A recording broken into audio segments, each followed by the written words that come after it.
KD ऐक ना, मी आता युवराजला कोणाशी तरी फोनवर बोलताना ऐकलं. तुम्हाला लोकेशन पाठव. हा, तू जिथे बोलवशील तिकडे येईल हा युवराज खांडेकर. ओके, पण तू यायचं नाही येते. आणि तो खूप घाबरलेला होता. त्यांचा उद्या कुठेतरी भेटण्याचा प्लॅन सुद्धा आहे आणि आता तो घराच्या बाहेर गेलाय.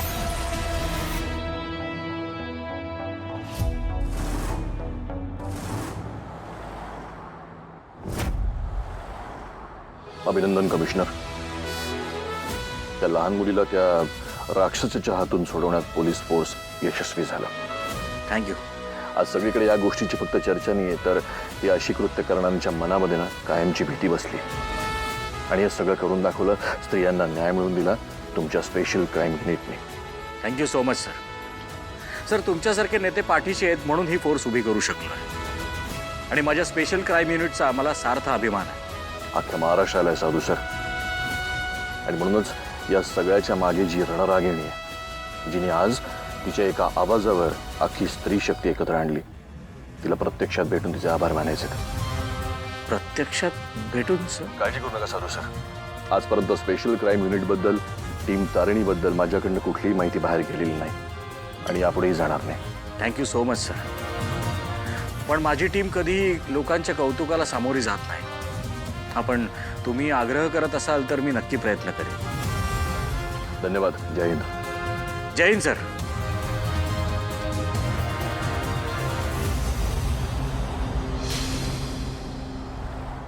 खरंच boss, I am so proud of you.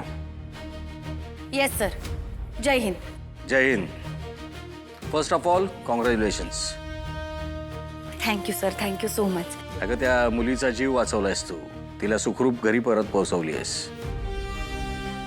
आणि एक तुला विश्वंभर सर तर माहितीच आहेत, आपले शिक्षण मंत्री. त्यांना प्रत्यक्षात भेटून तुझं अभिनंदन करायचं आहे. सर ऐक, म्हणजे मला असं म्हणायचं होतं की अहो पण तारिणी, मी समजू शकतो, पण आपली ही टीम उभी करताना विश्वंभर सर कायम आपल्या पाठीशी उभे राहिलेत. आणि एक गोष्ट, तुझी आयडेंटिटी रिव्हील होणार नाही याची त्यांनी खात्री दिली आहे आणि मलाही ही खात्री आहे. सो प्लीज भेट त्यांना. आणि त्यांना तुला भेटायचंय ते तारिणी बेलसरे म्हणून नाही, तर टीम तारिणीची हेड म्हणून भेटायचं आहे. सो प्लीज गो हेड आणि भेट त्यांना. मी तुला त्यांचं लोकेशन कळवतो लवकरच. नक्की जाऊन भेट. Okay sir. जय हिंद. जय हिंद. शिक्षण मंत्र्यांना तुझं कौतुक करायचंय आणि केलंच पाहिजे बॉस. मलाच तुझा किती अभिमान आहे. आज तू त्या एका मुलीला वाचवणं समाजामध्ये खूप मोठं उदाहरण उभं केलंयस. या छत्रपती शिवाजी महाराजांच्या राज्यात स्त्रियांचा कधीच अपमान होणार नाही. होणार तो फक्त त्यांचा सन्मान होणार. Boss, I am really proud of you. सुरक्षा आणि सन्मान प्रत्येक माणसाचा मूलभूत हक्क आहे. तो तर त्यांना मिळायलाच हवा ना केदार. हा, मिळायला हवा, पण कौतुक पण तुझं व्हायलाच हवं ना बॉस. आज सगळं क्रेडिट तुलाच मिळायला हवं. ॲज अ टीम म्हणून आम्ही नेहमी तुझ्या सोबत आहोत, पण आज तू जी कामगिरी केली आहेस ना, खरंच त्याबद्दल तुझं कौतुक व्हायला पाहिजे बॉस. त्या राक्षसापासून तू त्या मुलीला वाचवलंस, त्यामुळे ना तू महाराष्ट्रातल्या प्रत्येक स्त्रीला त्यांच्यामधल्या दुर्गेची आठवण करून दिली आहेस. बॉस, तुझं खरं कौतुक व्हायला हवं. आम्ही टीम म्हणून नेहमी तुझ्या बरोबर आहोत, पण तिकडे ना तू खरंच आज एकटीने जायला हवं. नाही केदार, कुठल्याही मिशनचं यश हे आपल्या टीमचं आहे, टीम तारिणीचं. टीम नाही तर ही तारिणी कोणीच नाही. या यशाचा जितका वाटा माझा आहे ना, त्याच्यापेक्षा जास्त वाटा आपल्या टीमचा आहे केदार. बॉस, आम्ही तेच केलं जे प्रत्येक मिशनमध्ये करत आलोय, पण तू खूप मोठी हिंमत दाखवलीस आणि तू आयुष्यात पहिल्यांदा नियमांचं उल्लंघन केलंयस आणि एक स्त्री म्हणून विचार केलायस आणि साधू सरांना कन्व्हिन्स केलंस. गँगस्टरशी लढताना शूटआउटमध्ये नेहमी तू पुढे असतेस आणि तेच जेव्हा शाबासकीची वेळ येते तेव्हा तू 4 पावलं मागे जातेस आणि टीमला पुढे करतेस. मग तू काय वेगळं करतोस? कारण ती आपली ड्युटी आहे, आपलं कर्तव्य आहे. कोणीतरी येऊन आपलं कौतुक करावं म्हणून आपण हे नाही करत, बरोबर ना? पण बॉस, शिक्षण मंत्र्यांनी आमंत्रण दिले तुला, जायला हवं ना, त्यांच्या शब्दाचा मान ठेवायला हवा आपण. हो केदार, पण ते पण मी मला माहिती नाही, मी आहे ना घरी, मला काही प्रॉब्लेम नाही, मी मस्त थांबतो. असंही मला त्रास द्यायला तुझी ती चिक्कू बहीण नाहीये काव्या. हे बहीण आहे ती माझी. उगाच का बोलत असतोस रे त्या बिचारीला? बिचारी? हा बरोबर, ती बिचारी. अरे उलट बिचारा मी आहे.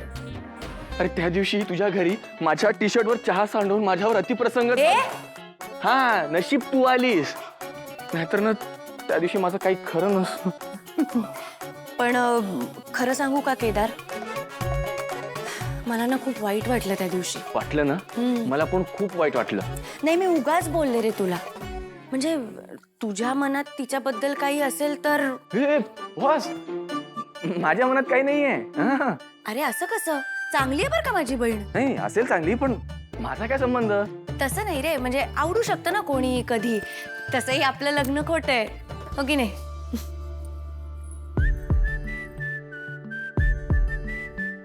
खोटं जरी असलं तरी मला खरी बायको तूच हवी आहेस, माझी तारिणी.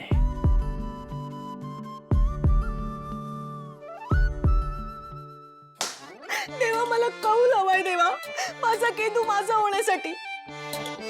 माझा केतू माझा आहे, माझा राणा आणि माझाच राणा. मला प्लीज प्लीज कौल दे ना देवा. देवा यार, चिकट ना, चिकट चिकट चिकट ना, मला माझं केतू हवा, माझं केतू. अरे यार, चिकट ना, चिकट ना, चिकट ना, माझा केतू. आई, माझी साधना सुरू आहे, मला डिस्टर्ब करू नकोस. देवा देवा, ऐक ना प्लीज, माझा कौल. देवा मला काय चाललंय हे? आई, तू सारखी सारखी का मारतेस ग मला? मारू नाही तर काय करू? हे काय मूर्खपणा काय हा सगळा? आई, मी माझ्या देवाकडे कौल मागतीये, माझा केदू माझा होण्यासाठी. हो, कुठला देव आहे आणि हा? माझा केदू, माझा केदू भगवान, माझा पती परमेश्वर. अगं मूर्ख मुली, तो अजून तुझा पती नाहीये, परमेश्वर खूप लांबची गोष्ट आहे. आई, पर मेरा प्यार ही मेरी पूजा है माँ. प्रेमाला मिळवण्यासाठी मी काही करू शकते. पाठ, पूजा, तपस्या, सगळं सगळं करू शकते माझ्या प्रेमाला मिळवण्यासाठी. आई, आणि त्यांनी काय होणार आहे? त्या केदारला साक्षात्कार होणार आहे का? फक्त हीच एक आशा बाकी होती. त्या तारिणी आणि केदारला बघितलं ना, इथे आल्यावर कसे गुलू गुलू गुलू गुलू करत होते. मुझे लगा ये क्या चल रहा है? ये देखने से पहले मैं अंधी क्यों नहीं हो गई माँ?